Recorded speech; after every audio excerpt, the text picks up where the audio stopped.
안녕하세요. TQQQ 연구소입니다. 어젯밤 S&P 500은 1.66% 올랐습니다. 그런데 같은 500개 종목을 똑같은 비중으로 담는 동일 가중 S&P 500은 마이너스 0.4%로 마감했습니다. 나스닥 100도 같은 그림입니다. 지수는 3.3% 뛰었는데 99개 종목 중에서 오른 건 44개, 내린 건 54개였습니다. 내린 종목이 오른 종목보다 많은 날에 지수가 3% 넘게 올랐습니다. TQQQ는 9.61% 올라 63.30 달러로 끝났고요. 오늘은 두 가지를 봅니다. 어젯밤 그 상승을 만든 게 무엇이었는지, 그리고 지수가 올라가는 동안 그 밑에서 무엇이 내려갔는지입니다. 답의 절반은 마이크로소프트 한 종목입니다. 마이크로소프트는 어제 15.51% 올라 451.10 달러에 마감했습니다. 개장 갭이 12.13%였는데 장 마감까지 밀어올려 종가가 갭보다 더 높았습니다. 거래량은 평소에 2.24배였습니다. 월스트리트 저널은 이 회사가 어제 하루에 시가총액 4,840억 달러를 더했고 이는 2008년 이후 가장 가파른 상승이 될 것이라고 전했습니다. 우리 돈으로 약 700조 원이 하루 만에 한 종목에 붙었습니다. 이 실적은 어제 새벽에 이미 나온 숫자입니다. 시간 외에서는 8% 올랐습니다. 저는 그때 확인할 지점 하나를 남겼습니다. 자본 지출 표기가 내려간 게 사업 축소인지 회계 처리 방식 때문인지였습니다. 시장이 그걸 소화하고 나서도 상승분이 남아있겠느냐는 것이었습니다. 정규장의 답은 8%가 아니라 15.51%였습니다. 시간 외의 첫 반응보다 정규장에서 더 샀습니다. 회계 논란을 덮은 건 한 줄이었습니다. 다음 분기 아주얼 성장률을 환율 영향을 뺀 기준으로 시장 눈높이보다 높게 제시한 대목입니다. 이미 지나간 분기 실적이 아니라 앞으로 더 빨라진다고 회사가 공개적으로 못 박은 쪽에 값이 매겨진 겁니다. Briefing.com은 어제 장을 이렇게 정리했습니다. Today was more than a buy the dip trade. It was a return to the AI trade. 낙폭 과대주를 줍는 반등이 아니라 AI 트레이드 자체로의 복귀였다는 표현입니다. 저도 같은 판단입니다. 단순한 저가 매수였다면 가장 많이 빠졌던 것부터 골고루 올라야 하는데 어제 올라간 건 특정 방향으로만 올랐습니다. 답의 나머지 절반은 반도체입니다. 필라델피아 반도체 지수가 8.2% 올랐습니다. 장중 한때는 9.2%까지 갔습니다. 3배 레버리지인 SOXL은 24.71% 올라 110.01 달러에 마감했습니다. 어제 SOXL이 하루에 16% 빠진 이야기를 했었는데 그 낙폭의 상당 부분을 하루 만에 되돌렸습니다. 그런데 반도체를 끌어올린 방아쇠는 마이크로소프트가 아니었습니다. Lam Research입니다. 반도체를 깎고 쌓는 장비를 만드는 회사인데 어제 17.98% 올랐습니다. 숫자를 보면 이유가 분명합니다. 이번 분기 주당 순이익 1.82 달러, 매출은 전년 대비 30% 늘어난 6.72 빌리언 달러였습니다. 진짜 재료는 다음 분기 가이던스였습니다.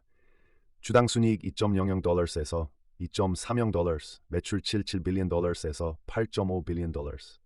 매출 중간값 기준으로 한 분기 만에 20% 넘게 더 팔겠다는 숫자입니다. 그리고 이 회사는 올해 전 세계 반도체 장비 투자 규모 전망을 1,400억 달러에서 1,500억 달러 초반으로 올렸습니다. 2027년에 대해서는 연말까지 신규 팹 8곳에서 10곳이 장비를 받을 수 있는 상태가 된다고 했습니다. 고객들은 이미 통상적인 리드타임 이상으로 장비를 미리 확보하고 있다고 했습니다. 지난 몇 주 시장을 두들긴 논쟁은 빅테크가 AI에 쏟아붓는 돈이 언제 돌아오느냐였습니다. Lam Research의 숫자는 그 반대편, 돈을 받는 쪽의 영수증입니다. 메타가 한 분기에 서버와 데이터 센터에 밀어넣은 대규모 자금은 누군가의 매출로 찍힌다는 뜻입니다. 장비 회사의 수주 장부와 다음 분기 가이던스는 그 돈이 실로 주문서로 바뀌었는지를 보여주는 가장 앞단의 지표입니다. 어제 그 앞단에서 예상보다 큰 숫자가 나왔습니다. 그래서 어제 반도체 전체가 같은 방향으로 움직였습니다. 마이크론이 18.36%, Applied Materials가 14.97%, AMD가 13%, 마벨이 12.18%, 인텔이 11.3% 올랐습니다. 나스닥 100 안에서 반도체 그룹 17개 종목의 평균 상승률이 8.32%였습니다. 낸드 플래시를 만드는 샌디스크는 25.99% 올라 1255.29 달러로 마감했습니다. 장비와 메모리 밖에서도 같은 그림이 나왔습니다. 어제 S&P 500 상승률 상위에는 반도체가 아닌 이름이 2개 끼어 있었습니다. 전기와 기계 설비를 시공하는 엠코어 그룹이 18.54%, 송배전과 인프라스트럭처를 짓는 퀀타 서비스가 15.28% 올랐습니다. 둘 다 실적 발표가 이유였습니다. 데이터 센터를 짓는다는 건 서버만 사는 게 아닙니다. 전기를 끌어오고 냉각 배관을 깔고 변전 설비를 세우는 회사들이 먼저 돈을 받습니다. 어제는 계산 능력을 파는 회사와 그 계산 능력을 담을 건물을 짓는 회사가 같은 날 같은 방향으로 올랐습니다. 그런데 반도체 안에서도 예외가 하나 있었습니다. 퀄컴입니다. 반도체 그룹이 평균 8% 넘게 오른 날 퀄컴은 2.66% 내려 151.54달러로 마감했습니다. 나스닥 100 반도체 종목 중 이 랠리에서 눈에 띄게 빠진 이름입니다. 그리고 어제 하루 동안 목표가가 줄줄이 깎였습니다.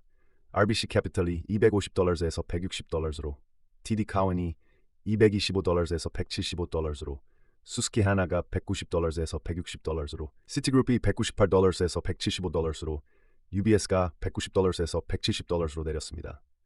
RBC가 자른 폭은 36%입니다. 반도체가 전부 오른 날 퀄컴만 내렸는데 1차적인 이유는 드문 EPS 미스에 따른 개별 실적 반응입니다. 다만 같은 날 유독 이 종목만 이렇게 빠졌다는 점에서 시장이 반도체를 하나로 묶어 사지 않았을 가능성도 함께 봐둘만 합니다. AI 데이터 센터에 들어가는 반도체와 스마트폰에 들어가는 반도체가 같은 이름표를 달고 있어도 지금은 완전히 다른 취급을 받습니다. 여기에 메모리 가격 상승이 겹칩니다. 메모리를 만드는 마이크론에는 호재인 그 가격 상승이 메모리를 사서 제품에 넣는 쪽에는 원가 압박으로 돌아옵니다. 다만 어제 퀄컴의 하락은 드문 EPS 미스가 나온 분기 실적과 단기 이익 압박이 직접적인 이유였습니다. 다만 세부를 보면 결이 갈립니다. 장비주들은 열자마자가 고점이었습니다. 램 리서치는 개장 갭이 26.13%였는데 종가는 17.98%였습니다. 장중 등락폭 안에서 종가 위치를 보면 저점 쪽에 훨씬 가까웠습니다. KLA도 갭 9.79%로 열었다가 종가는 5.96%였고 AIM은 갭 14.72%로 열었다가 7.4%로 끝났습니다. 개장 직후 붙은 상승분의 3분의 1에서 절반 정도가 장중에 팔려나갔다는 뜻입니다. 반대로 마이크로소프트는 갭보다 종가가 높았고 마이크론과 마벨은 장중 고점 근처에서 끝났습니다. 같은 반도체 랠리 안에서도 실적이 이미 나온 장비주는 뉴스가 소진되면서 팔렸고 아직 확인할 게 남은 쪽으로 돈이 옮겨간 겁니다. 다음 주에 AMD 실적이 예정돼 있다는 점을 같이 놓고 보면 이 이동이 더 선명해집니다. 이제 지수 밑을 보겠습니다. S&P 500 섹터별로는 내린 쪽도 적지 않았습니다. 커뮤니케이션이 마이너스 2.5%, 필수 소비재가 마이너스 2.2%, 헬스케어가 마이너스 1.7%, 부동산이 마이너스 1.2%였습니다. 정보기술 섹터가 5.2% 올랐고 마이크로소프트가 그 상승의 중심이었고 반도체주들이 힘을 보탰습니다. 가장 눈에 띄는 건 소프트웨어입니다. 나스닥 100 소프트웨어 그룹 15개 종목의 평균 등락률이 마이너스 1.7%였습니다. 아도비가 5.9%, 아틀라시안이 5.91%, 워크데이가 5.89%, 인투이트가 5.29% 빠졌습니다. 세일스포스는 4.5% 내렸습니다. 마이크로소프트가 15% 넘게 오른 날에 소프트웨어 종목들이 5%대로 무너졌습니다. 어제 시장이 산 건 소프트웨어가 아니라 계산 능력을 시간 단위로 파는 임대업이었습니다. 아주어는 서버와 전기를 파는 사업이고 아도비나 워크데이는 사람이 쓰는 애플 자릿수만큼 파는 사업입니다. AI가 애플 자릿수를 늘려줄지 줄일지는 아직 뚜렷한 근거가 나오지 않았고 반대로 계산 능력 수요는 램 리서치 가이던스와 장비 선확보 흐름에서 확인이 됩니다. 어제 하루 이 두 사업의 값이 완전히 다르게 매겨졌습니다. 여기에 하나가 더 겹쳤습니다. 헤지펀드 시츄에이셔널 어웨어니스가 AI와 소프트웨어 관련 포지션에서 큰 손실을 보고 공개 시장 보유분 전체를 매각하기로 했다는 CNBC 보도가 어제 장중에 나왔습니다. Briefing.com은 이 소식이 오히려 반등의 촉매로 작용했을 수 있다고 봤습니다. 흔들리던 AI 트레이드에서 물린 손이 한 번에 정리되는 청산 이벤트로 읽혔다는 겁니다. 보통 대형 펀드의 강제 청산 소식이 뜨면 다른 데서도 물량이 나올까봐 겁을 먹습니다. 어제는 그런 공포가 전혀 안 보였습니다. 어제 소프트웨어가 유독 약했던 것도 이 청산과 무관하지 않을 수 있습니다. 다만 이건 제 추정이고 그 펀드의 보유 종목은 샌디스크와 네비어스 정도만 알려졌습니다. 실물 경제 쪽은 더 험했습니다. 물류회사 CH 로빈슨이 15.91% 빠졌습니다. 실적 발표를 앞두고 강하게 오른 뒤에 차익 실현도 있었지만 결정적인 건 경영진 코멘트였습니다. 화물시장이 장기 침체에 있고 회사의 운영 개선에도 불구하고 단기 수요 회복의 신호가 제한적이라는 내용이었습니다. 같은 날 더우 산업지수는 1.19% 올랐는데 운송, 화물 종목들은 그 흐름에 함께하지 못했습니다. 나스닥 100 안에서도 올드 도미니언 프레이트가 4.63% 빠졌습니다. 소비 쪽은 한 방향이 아니었습니다.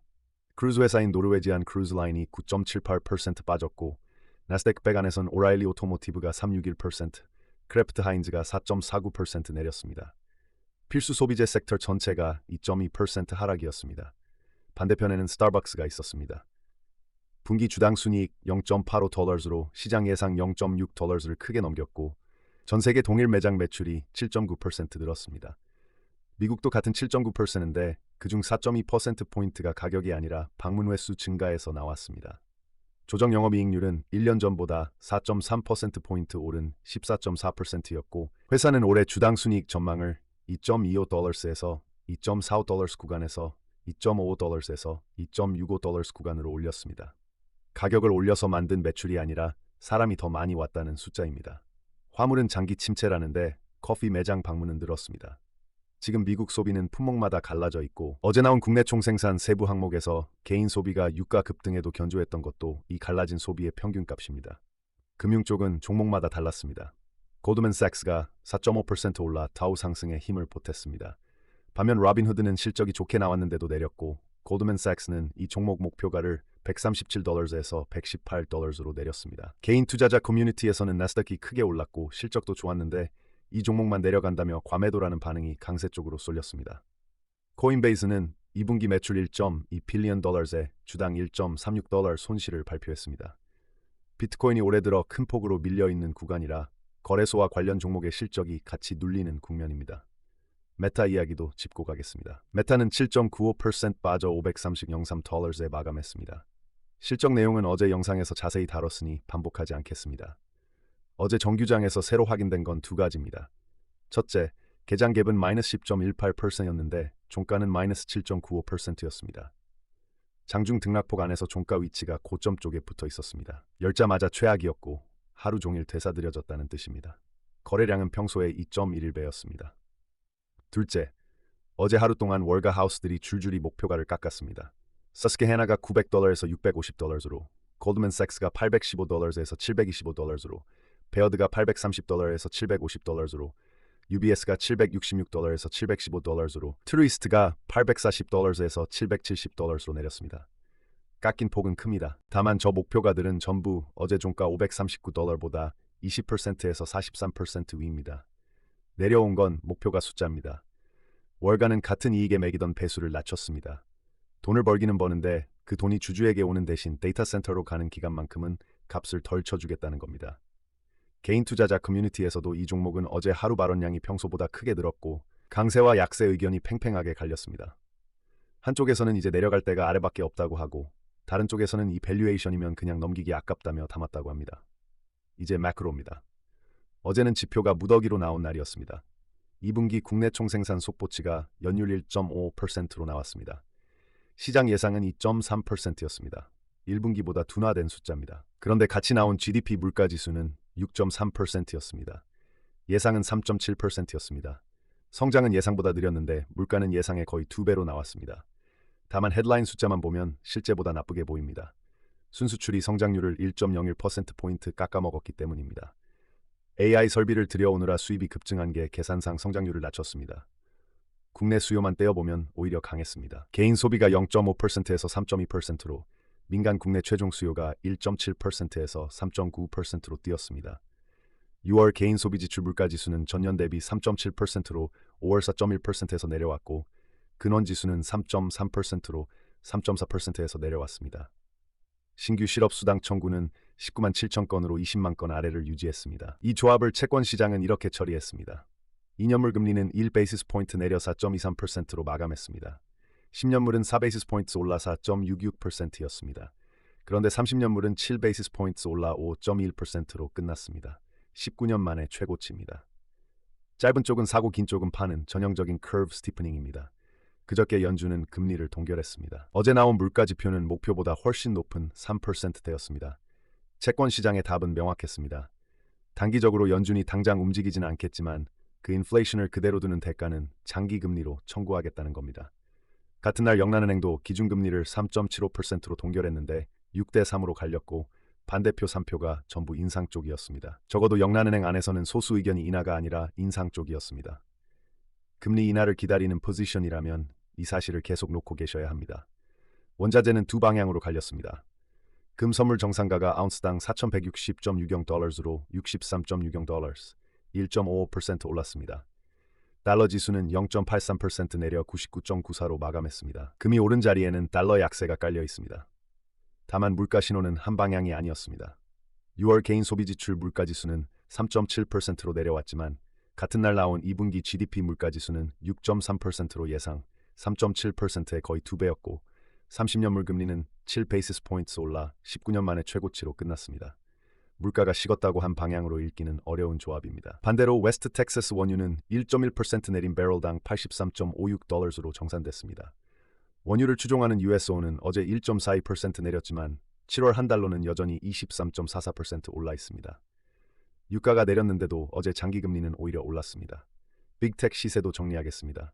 애플은 1.41% 내려 333.43달러로 마감했습니다. 최근 몇 주 이미 크게 올라온 상태에서 실적 발표를 앞두고 쉬어간 자리입니다.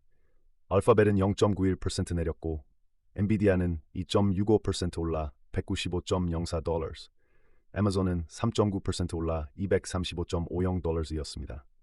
테슬라는 3.53% 올랐습니다. 6거래일 연속 하락을 끊었고 같은 날 캘리포니아 프리먼트 공장에서 1000만 번째 차가 생산 라인을 빠져나왔습니다. 스페이스X는 0.31% 내린 112.20달러로 큰 움직임이 없었습니다. 주간으로도 5.11% 하락입니다.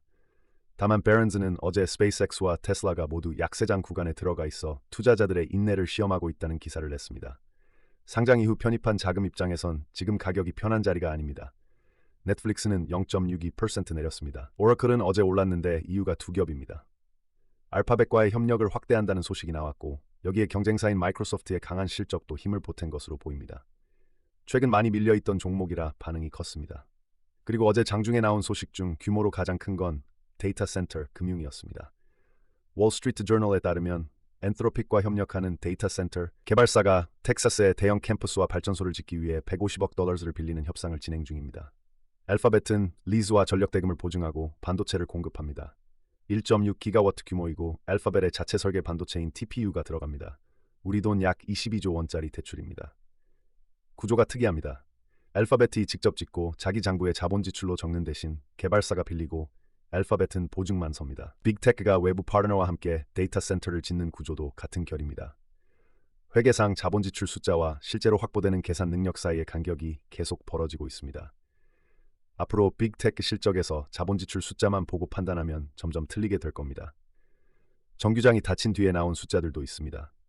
정규장은 아직 이 재료에 반응하지 않았으니 정식으로 값이 매겨지는 건 오늘 밤 개장이 처음입니다. 아마존 2분기 매출은 200.6 빌리언 달러로 전년 대비 20% 늘었습니다. 영업이익은 27.5 빌리언 달러로 43% 증가했고 AWS 매출은 37% 늘어 18개 분기 만에 가장 빠른 성장률을 기록했습니다. 연한산 기준으로 169 빌리언 달러짜리 사업이 됐습니다.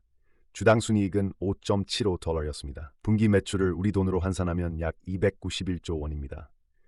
애플도 같은 시각에 실적을 냈습니다. 두 회사의 숫자가 오늘 밤 어떻게 처리되는지가 이번 주 마지막 관문입니다. 같은 시간에 나온 것 중에 하나 더 짚겠습니다. 마이크로스트래티지에서 이름을 바꾼 스트래티기가 2분기 실적을 내면서 보유 비트코인이 84만 3,775개라고 밝혔습니다. 세계 최대 기관 보유자입니다. 분기 중 보유량을 11% 늘려 84만 6천 개까지 갔고 전환사채는 18% 줄여 6.7 빌리언 달러로 낮췄습니다. 비트코인은 어제 1.36% 올라 64,725 달러 수준이었지만 올해 들어서는 큰 폭으로 내려있는 자산입니다. 빚을 줄이면서 보유량을 늘렸다는 조합은 이 회사를 둘러싼 자금 우려에 대한 회사 쪽 답변으로 읽힙니다. 계좌 이야기를 짧게 하겠습니다. $10,000로 시작한 실계좌는 현재 총 평가금액 10,036달러입니다. 오늘 밤 예정된 매매는 없습니다. QQQ 종가 683.5 달러는 200일 이동평균선보다 6% 위에 있고 100일선보다도 1.35% 위입니다. 매도 기준선 근처가 아니라서 그대로 보유를 이어갑니다. 어제만 해도 200일 매도 기준선과 2% 남짓밖에 차이가 없어서 긴장했었는데 어젯밤의 큰 상승으로 롱페이지의 생명이 연장되었습니다. 다만 보유하고 계신 분들께 숫자 하나는 정직하게 말씀드리겠습니다. 어제 TQQQ가 9.61% 올랐지만 7월 한 달로 보면 여전히 18.28% 손실입니다. 어제 하루가 없었다면 25.45% 손실이었으니 하루 만에 7월 낙폭의 약 3분의 1을 되돌렸습니다. 나머지 3분의 2는 그대로 남아 있습니다. 여기에 올해 전체 그림을 하나 얹겠습니다. 어제 종가 기준으로 올해 들어 미국 소형주를 담는 러셀 2000이 17.5%, 중형주 지수인 S&P 미드캡 400이 13%, S&P 500이 8.4%, 나스다크 종합지수가 8.1%, 다우지수가 7.9% 올라 있습니다. 순서를 보시면 작은 회사부터 큰 회사 순으로 성적이 좋습니다. 대형주 안에서는 나스닥과 S&P 500이 사실상 같은 자리이고 다우가 가장 아래입니다. 지난 몇 년 동안 우리가 익숙했던 순서의 정반대입니다. 그래서 어제 같은 날이 더 조심스럽습니다. 3배 레버리지로 나스닥을 들고 계신 분이라면 어제의 상승이 흐름 전환인지 아니면 뒤처진 지수의 되돌림인지를 며칠 더 두고 보실 필요가 있습니다. 시장 심리는 아직 공포 구간입니다. 공포 탐욕 지수는 39로 전날 32에서 올라왔지만 여전히 공포입니다. 변동성 지수는 17.28% 급락해 17.09로 내려왔습니다. 개인 투자자 쪽 온도는 갈립니다. 지수 관련 종목들의 심리는 강세와 약세가 팽팽한데 반도체 쪽은 강세로 확 쏠려 있습니다. 반도체 관련 종목 발언 3,485건 중 강세가 1,097건, 약세가 393건이었습니다. 세배 레버리지 반도체 상품을 두고 한 개인 투자자는 113.68달러에 잔뜩 담았다고 적었습니다. 마지막으로 오늘 밤과 그 이후에 볼 것 두 가지를 남기겠습니다. 첫째는 엔화입니다. 어제 달러 대비 엔화가 2.7% 강해져 163.3까지 갔습니다.